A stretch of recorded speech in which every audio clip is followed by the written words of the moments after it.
آقا کریم صلی اللہ علیہ وسلم نے یہ مشاہدہ بھی فرمایا. امام احمد بن حنبل اس روایت کو روایت کرتے ہیں، اور یہ جنت کا منظر آقا کریم صلی اللہ علیہ وسلم نے جب جنت کا مشاہدہ فرمایا تو آقا کریم صلی اللہ علیہ وسلم نے ارشاد فرمایا جب میں جنت میں داخل ہوا تو میں نے وہاں حضرت بلال کے پاؤں کی آواز کو اپنے پیچھے سنا، حضرت بلال کے قدموں کی آہٹ کو اپنے پیچھے سنا.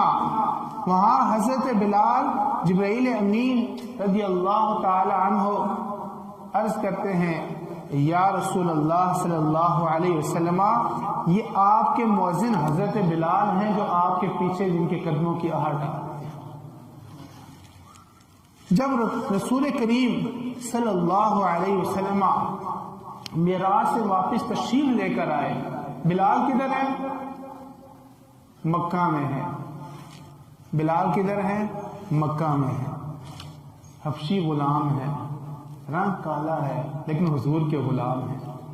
چل رہے ہیں مکہ کی سرزمین پر، قدموں کی آہٹ سنائی دیتی ہے جنت میں.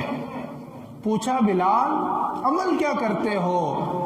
میں جنت میں گیا تو تمہارے قدموں کی آہٹ جنت میں سنائی دی. کہا حضور میرے ماں باپ پر فدا ہوں، قربان ہوں، اور تو کوئی ایسا عمل ہے نہیں. ہاں میں جب بھی وضو کرتا ہوں تو اس کے بعد 2 رکعت تحیۃ الوضو پڑھ لیتا ہوں.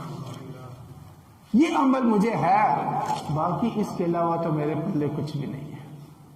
آقا کریم صلی اللہ علیہ وسلم نے اس رات کچھ لوگوں کے ایسے